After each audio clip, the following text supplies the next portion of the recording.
We love gold because we're talking season 2, episode 22, Fame and Fortune, where we give away all 7 Aztec medallions. So stick around and talk about it with us. You're tuning into the TV superfan discussion, AFTERBUZZ TV.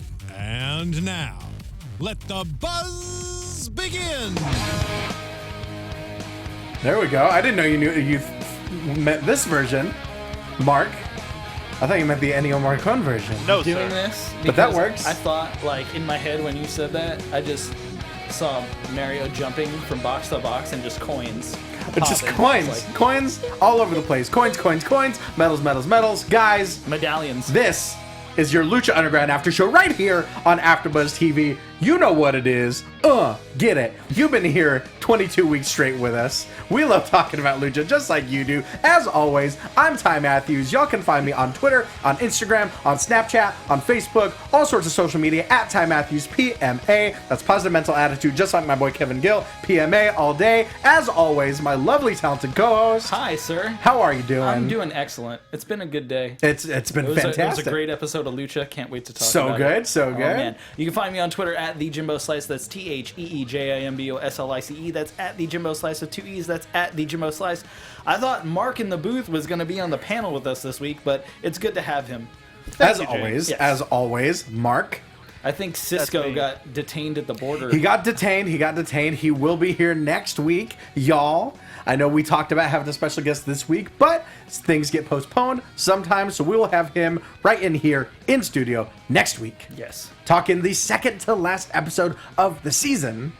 We have 4 matches set up now for Ultima Lucha Dos after tonight's episode. Dragon Azteca, Black Lotus. So yeah, let's run it down.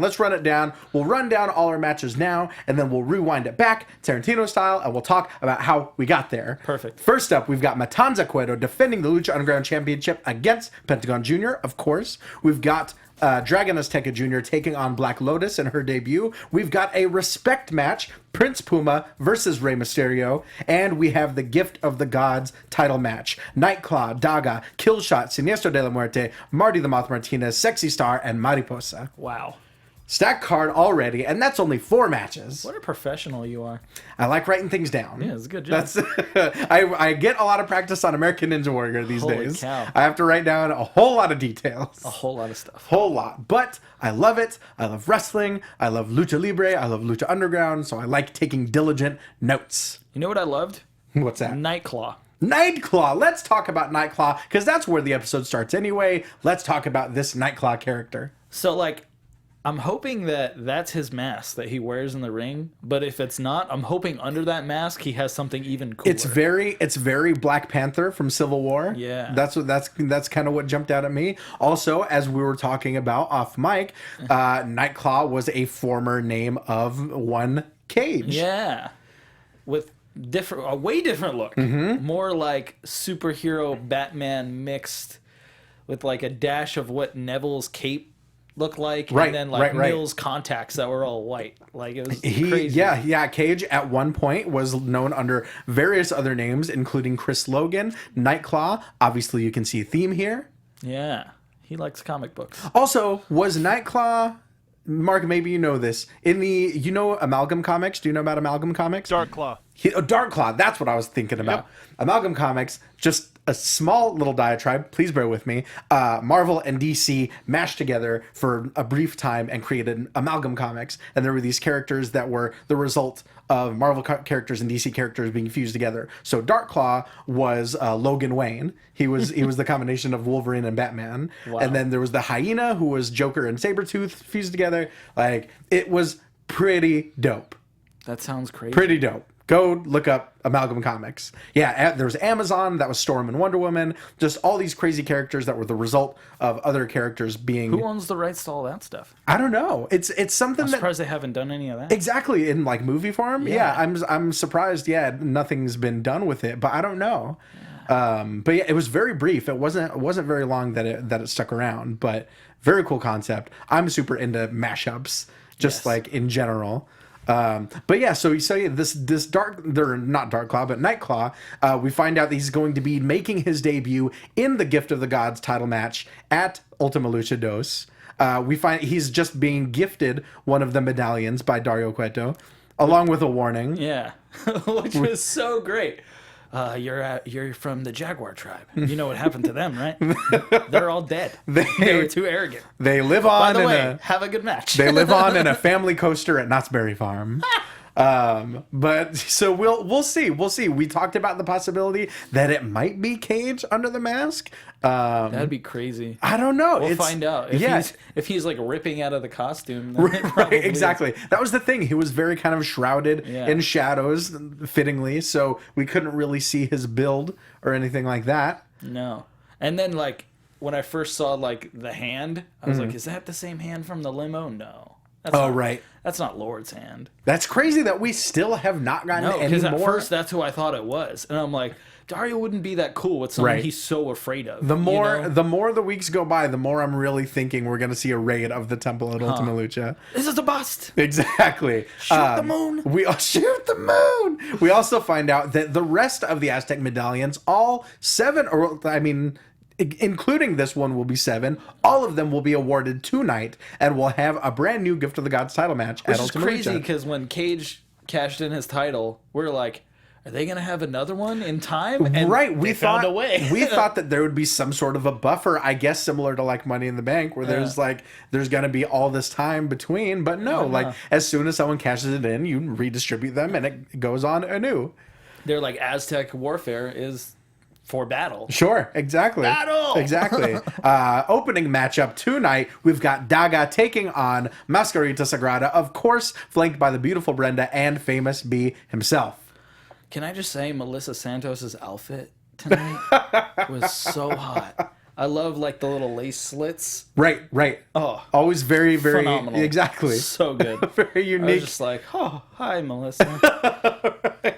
How you doing? How you doing over there? Fancy seeing you around these parts. And it was cool, like, because then B comes in and he does the whole intro, and I love how everyone's like, 4, 2, 3, get famous. Right, exactly. Everyone knows the number. Everyone knows how to get famous. Chanting it. And then Cobra Moon is like creepily watching. Exactly. Not only that, we've got Cobra Moon slithering around on top of the office. Oh, snake. Just being a sneaky snake, Little snake. doing what she do.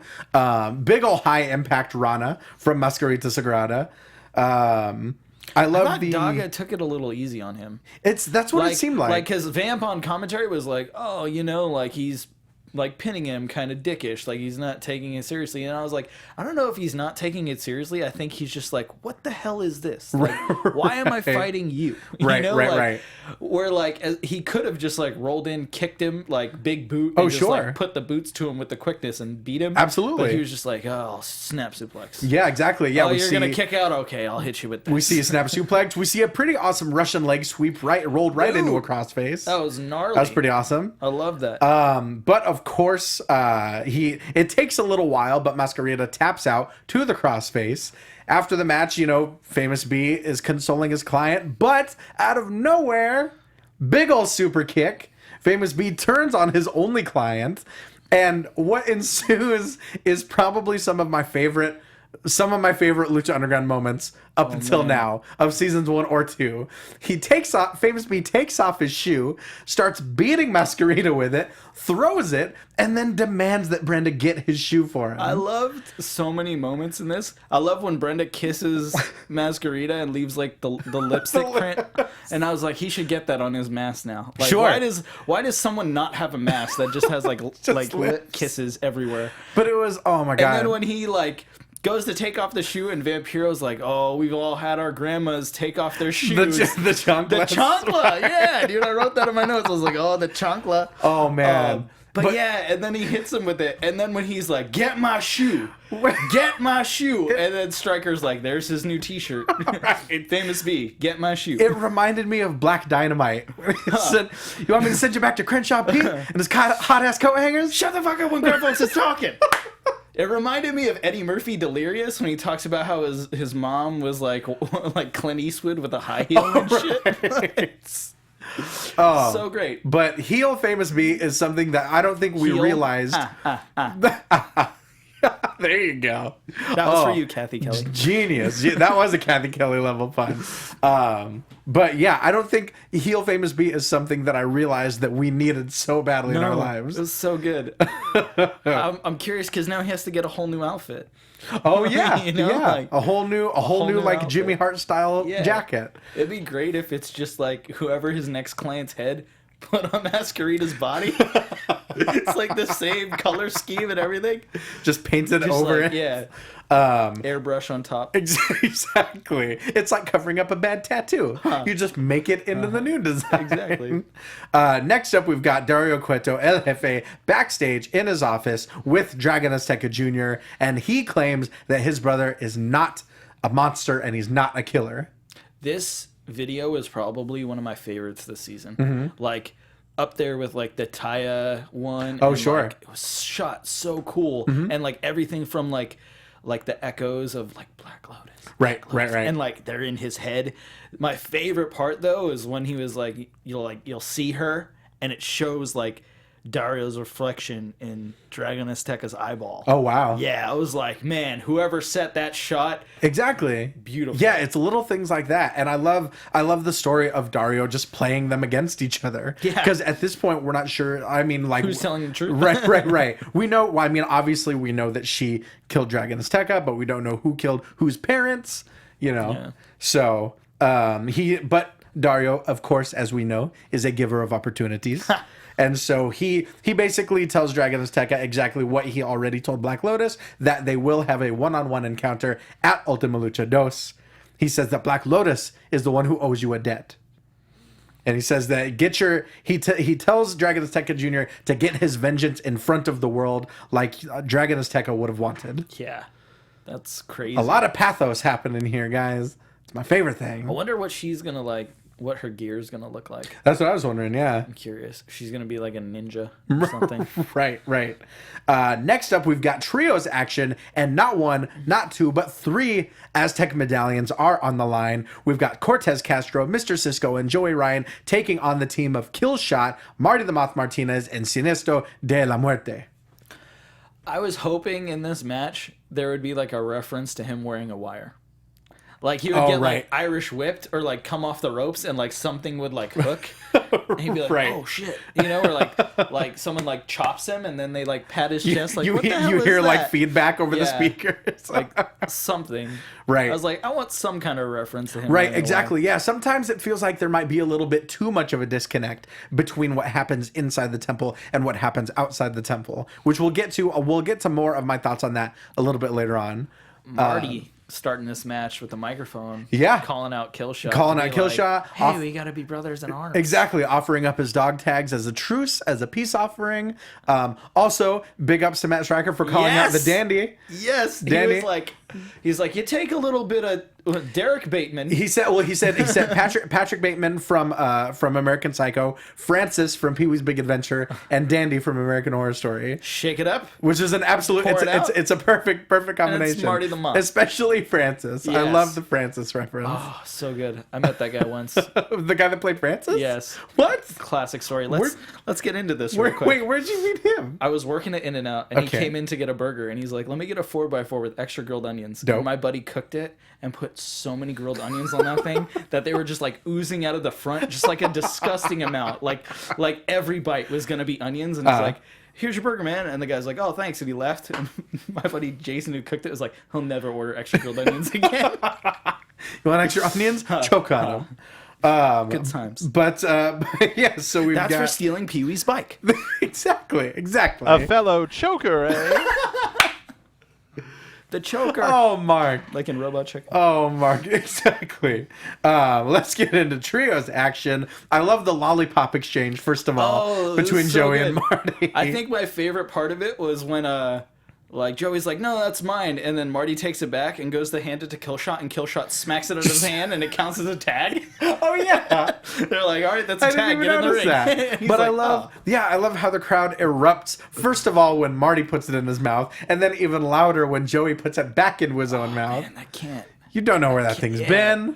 And like that thing will fall on the mat, and they'll still put it in. It's like, can you get staph infection in your mouth?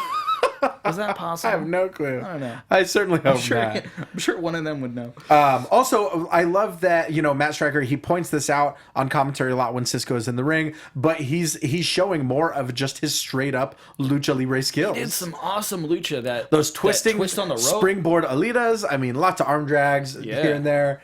And it was crazy because they mentioned him having a broken shoulder. Yeah, he's always got that KT tape on the shoulder. Because I knew it was taped up, but I didn't know if it was broken. Right. And I was hoping I could ask him, like, dude, you've been wrestling this entire season with a broken shoulder? Right, exactly. Yeah, right? But yeah, a lot of really good calls, a lot of really good lucha libre action.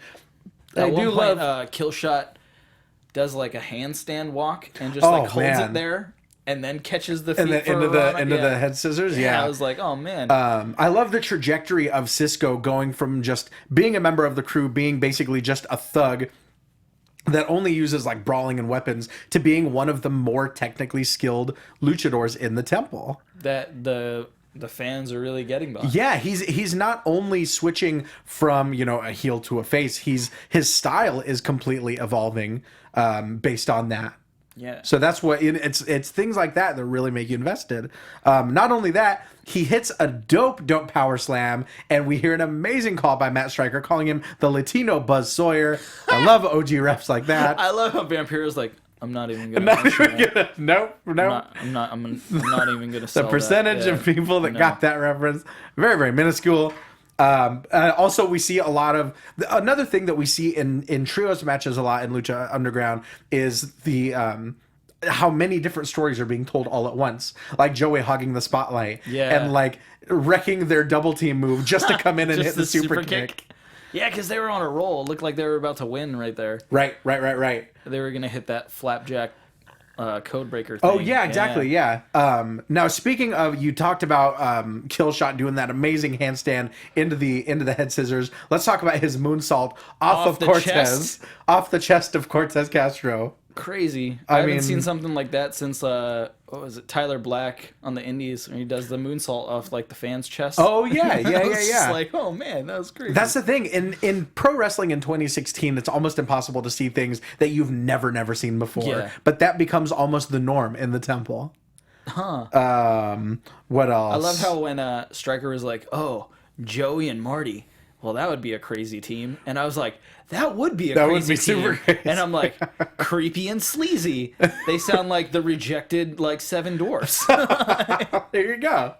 Now, another thing that I really enjoyed about this match is that just because people are teaming that have animosity towards each other or a story kind of feuding against each other doesn't necessarily preclude them from having dope double team moves. Because that assisted spine buster was absolutely gorgeous. I didn't know what I thought. Honestly, I thought when he hit him in the corner, he wasn't supposed to fall. Oh, right. So he was trying to like pick him up and set him back up to do another corner move. Not like, I'm gonna yank you out of the corner and he's gonna catch you with a spine buster. Right. What? And then Killshot hit like a gnarly kick, followed up by that. Yeah, exactly. So it was just like, you guys just did like a four tag team moves in the corner.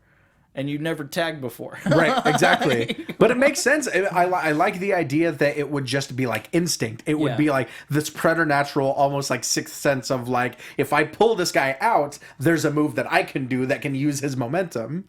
Get over here. Exactly. That's exactly what it was. See? It's our requisite Mortal Kombat reference of the week. Toasty! There you go. Boom! That was so good. But as Joey steals the tag, the crew plus Joey kind of start arguing amongst themselves. They don't see Marty hit a curb stomp. They don't see Killshot hit a sick ghetto stomp from the top rope. Ooh. And next thing we know, we've got a 3 count, and we've got 3 more additions to the Gift of the Gods title match in Killshot, Marty the Moth, and Sinestro de la Muerte. Marty like grabs the dog tags, and then Killshot notices, and he like shoves Rick Knox between them, and he runs away. I was like, that's so good. And that's just like little kid shit. Exactly. Well, there's a whole conversation. This is mine. Fine. Exactly. There's a whole conversation on commentary about him being an Indian giver. Oh yeah, but they won't say Indian giver. They did. No, I think they did. Did they? I think there's an Indian giver. He's re-gifting what he gave to him. Next up, we've got Parejas Increíbles. We've got Sexy Star and Mariposa taking on Ivelisse and Taya for the 2 remaining Aztec medallions. Taya's gear was so awesome. It was very Frozen-esque. Yeah, to me. I was like, I don't know why she has snowflakes, but it works. Yeah, sure. Yeah, and I was like, the only thing that could have made it that much better is if like she would have had like that color blue in her hair instead of like the pink. Right, instead of the pink. Like if yeah, like exactly. every time she changes her gear, like her hair changes also. I was like, oh man. I love, speaking of Taya, I love that she's kind of combining, it's like this sort of hybrid style of fighting dirty, but also throwing in these crazy submissions as well. She's very well rounded. She is. She's definitely. like it definitely shows like coming from another country and then going to a completely another country to learn. Yeah. Like, okay, I learned everything in Canada. Like, let me go learn lucha now. In Absolutely. Mexico. And it really speaks to her, her desire to kind of be well-rounded, going from one of the world's top wrestling countries to another one of the world's top wrestling countries, but in a completely different way. Style, yeah. I mean, coming out of Lance Storm's Storm Wrestling Academy, where a lot of amazing talents have come out of, and then going down to AAA and spending time there. Yeah. I mean, you got to think, she's learned so many different things from so many different kinds of people that we haven't even seen yet. Imagine if she goes and trains with like Johnny Saint. Right, And exactly. then she comes back. Oh, Holy man. shit. I just wish everyone would train with Johnny Saint, you know? I thought it was cool that this match was like four ladies against each other, which is something we hardly ever see there. And not only that, but containing two completely separate rivalries. Yeah. Also, that aren't based on just jealousy or Yeah. someone's boyfriend, you know? Yeah. Like, Sexy Star and Mariposa have this insane blood feud that's rooted in psychological abuse and kidnapping and screaming "fuck you" on the mic. Yeah. And then Ivelisse and Taya are just straight up in each other's faces battling about who's I'm a badder better. bitch. Yeah, it's love- amazing. I love how Eva wore the piranha toy pants. Oh Like yeah, the Richard Pryor toy pants that look like she got attacked by a piranha. they look kind of like what the netting, like army netting, is Yeah. made out of. Camo net. It's like futuristic clothes, like Fifth Element clothes. Exactly. It's like, what? There you go. I guess that's what we wear in the future. It's funny because in the future, either people wear like ridiculous shit that we Sure. would throw away, Sure. or everyone wears the same thing. Right. It's either one or the other. Well, like one of my favorite things is in Back to the Future Part 2, where he's got that weird jacket with like the crazy long, like almost One like arm, slinky yeah. sleeves. Yeah. Love the future, guys. Get into it. Saw a lot of really good stuff. A Muda elbow from Mariposa. A lot of different like Japanese influences. You know, we talked about Taya coming from Canada, going to Mexico. Obviously, Mariposa has a little bit more of a Japanese style. We see a sliding elbow a la Muda. We see kind of a Shuji Kondo clutch at one point. Like I called it like a reverse leaf. There you Like go. The reverse clover Sure. leaf. Yeah, or exactly. something. And it was so dope because when she puts her in that and she like stands up and Ivelisse is like on her hands like, what do I do? What do I do? And Vampiro's like, I'd kick her in the face right now. Yeah, exactly. Like, Which I mean, really, yeah. when you think about it, why not? Their face is right there Yeah. at foot level. Yeah, that's like my favorite when like people like Puma do like the back handspring and then they're there and they hold it and the guy just like kicks him in the face. Exactly. It's like, yeah, why wouldn't you do that? Right, exactly, yeah. We see an awesome crossbody into the chairs from Mariposa also. I like how like when Marty did his like backflip superhero pose before she did her crossbody, she did that like superhero pose, yeah. like down on one knee and throw my arms out. I was like, oh, See, that's the Martinez. That's the Yeah. Martinez family pose. And then she hits that crossbody, and then Ivelisse is like, I knew I'm better. Yeah, huge dive off the top. I mean, this match really kind of had everything. Yeah, they were going for it. They were going for the gold, literally. Exactly, yeah. We see, like, I love little twists on moves because we see a victory roll from Sexy Star where all she does is after the victory roll, she crosses Taya's legs. Yeah. And it's such a little twist, but it makes it a completely new move with a completely new kind of theoretical use. Even Stryker said it's so much harder to kick out when they cross your legs. Exactly, yeah. We have a big old accidental spear from Taya who hits Ivelisse. Big miscommunications, obviously, and a huge kryptonite crunch from Mariposa to give Mariposa and Sexy Star. She drags Sexy Star onto, I think it's Ivelisse for the pin. Yeah, and because she was the legal version. Exactly, and we've got our last two participants in the Gift of the Gods match. Taya hit an awesome Meteora, and I thought like, oh, she's gonna get the win. But when she didn't get the win, I was like, oh, well, that's why you need to hit up your Northern Lights and your other moves Exactly, after the that. Northern Lights and the double You got stomp. to do your combo. Exactly. And then at one point she got DDT'd, and it was like she was like out on her feet. Oh, right. Like the DDT just looked so vicious, and she like popped back up, but was like unconscious. Like, Right. Like, yeah, I got this. I love sells like that. Yeah, I love when people can really, really like. I mean, look like they've been knocked out. Yeah. You know, like one of the things that people love the most about MMA and UFC are those moments of just guys just going limp and like just rubber body. noodling to the ground. Yeah, Oh man. Just like the off button. exactly. Like someone. Toy Story. Andy's coming. Andy's coming. I can't believe that hasn't been made into a meme. Like a knockout video where someone gets hit and you just hear Andy's coming. I heard back in the day, Disneyland, if you walked by those characters and said that, they'd just fall. That's and what then I they had to heard. stop doing it because they were just like hurting themselves. Because people everyone were doing it all because the time. everyone has the internet and you can't put something like that on the internet. It happened once at one park. It was not a common practice. I see. See? Well, Little this things is become why big we can't things. have nice things, guys, because then they get on the internet. Yeah, like the fox from Zootopia that got broken at the Lego store. Oh, the Lego Fox. Oh man.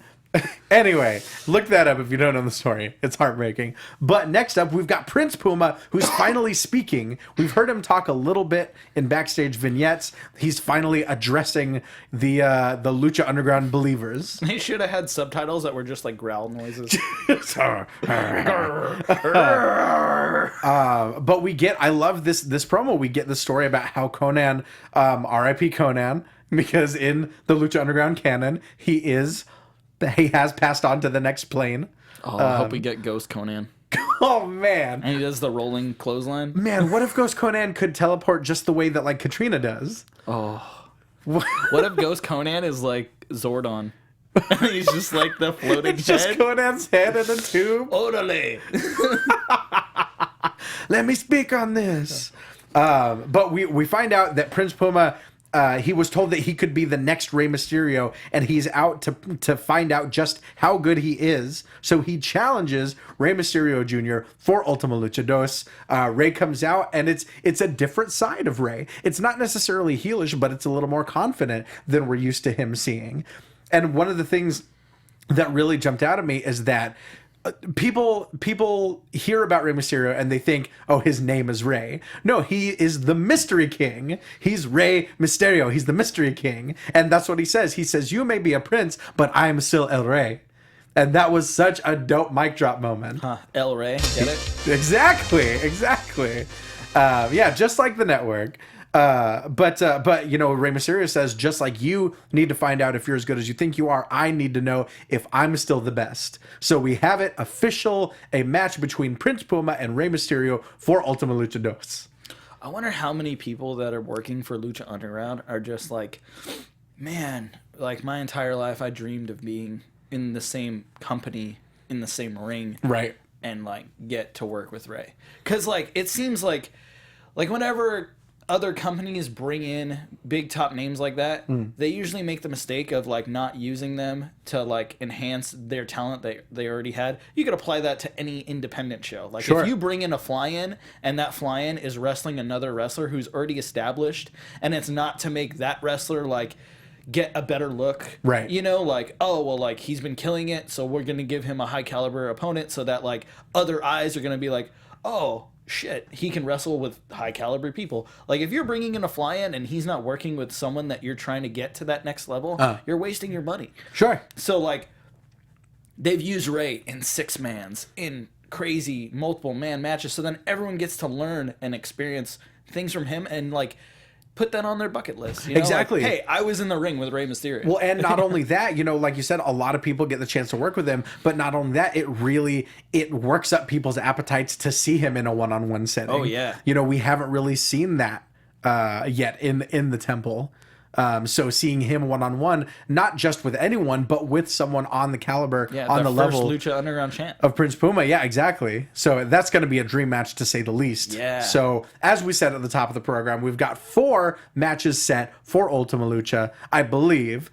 There aren't any more, right? Mark, there aren't any more? now. As of right now, there aren't, but we haven't gotten a trios match confirmation yet. Oh no, we will. Yeah, we've got one more episode between now and Ultima Lucha next week. So with that, I guess let's get into some predictions.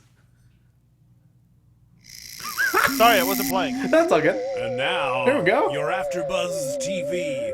Stupid coyotes. I just need my fill of theremin for the day. Somebody was saying that once, and the dude in the booth had no idea what theremin music was. Oh, so really? They were just like searching for fucking what button to press. Well, just I'm sorry, I've been cursing a lot. watch but it was a more great Ed Wood, guys. It was a great episode. Watch Ed Wood, one of my absolute favorite flicks. Here, let's get some bonus.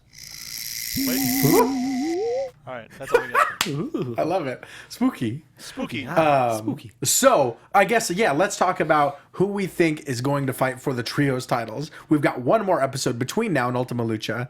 What else do we think is going to be made? Jack, Mundo, and Black, right? Right, Jack right. Black Mundo. Jack Black Mundo, you know. Yeah. You know, the Lucha Gringos. There you go. Who I know we We talked said about. Phoenix. Yeah, who was Phoenix, it? Star Drago, Andrea. Aerostar. Yeah, There okay. you go. There you Yeah. go. Which I think that is a probably good- still the case. that's a good team. So you know what? Let's go off of trios. Let's talk about who else doesn't have a match yet. Killshot and Marty for the ladder match. No, they'll be in the Gift of the Gods match. Aha. Yeah. Okay. Yeah, damn, that's right. That would have been such an amazing ladder match. We got robbed from a. Damn. But yeah, I'm excited for that Gift of the Gods match, especially with the debut of Nightclaw. Oh, let's man. talk about Let's Nightclaw. talk about him. So who do we think he is, and or what do we think his intentions are? Do we think he might just be a decoy as part of this whole investigation? No, I think he's definitely part of this Jaguar tribe. Okay. And he wants to like put them back on the map, I guess you would say. Okay. Like, get them known again, especially if Dario's like, you know what happened to everyone else in their tribe? They're dead because of arrogance. Right. Have a good match. It's gotta be something big for him to be debuting in the season finale. Yeah, to just be given the coin. Right. I don't know, man. So do we think that he might win that match if he's making such a high profile debut? Honestly, out of everyone that's in that match, I think Daga probably has the Interesting. best chance, Okay. Okay. Because, like, yeah, I think he's, like, not only is he pissed and he wants to prove himself, because it's like, he wins a match, he gets put in a match with a chick, he gets put in a match with a mini, so he's probably like, dude, why am I here? Right, like, right, you know, right. like, I'm here to win gold. Yeah, So, maybe Cobra Moon just keeps helping him that's why eliminate I think, people. like, he's gonna try, he's gonna be like, I can do this, and then she's just gonna be helping him. Interesting. He's gonna be like, damn it, I wanted to do this on my own. Right. And then she's gonna be like, well, now you owe me one. Exactly.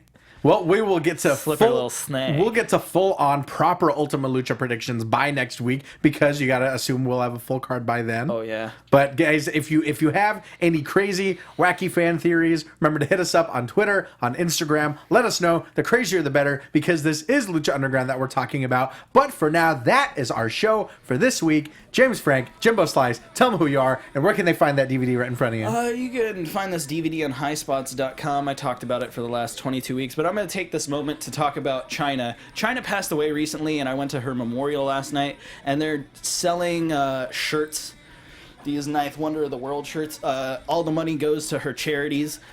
Go to www.therealchina, like she spells it, CHYNA.com, and support her, because if it wasn't for girls like her, we wouldn't be seeing girls in the temple wrestle guys, of course, and do what they do now. Absolutely. So definitely support her. You can find me on Twitter at the Jimbo Slice. That's TheeJimboslice. That's at the Jimbo Slice with 2 E's. That's at the Jimbo Slice. I might be at the temple this weekend with Kevin Gill. Ooh. So if you see me there, come say what's up.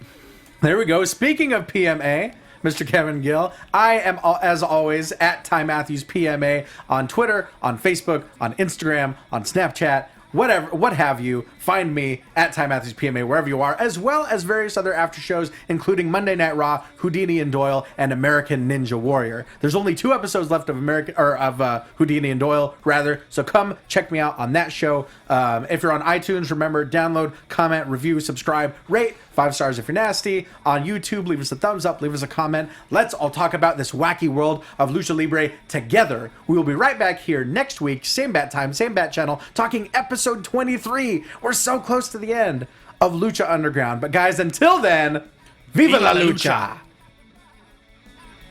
From executive producers Maria Menounos, Kevin Undergaro, Phil Svitek, and the entire AfterBuzz TV staff, we would like to thank you for listening to the AfterBuzz TV network. To watch or listen to other after shows and post comments or questions, be sure to visit AfterBuzzTV.com.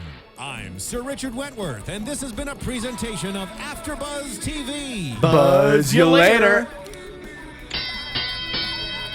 The views expressed herein are those of the hosts only and do not necessarily reflect the views of AfterBuzz TV or its owners or principals.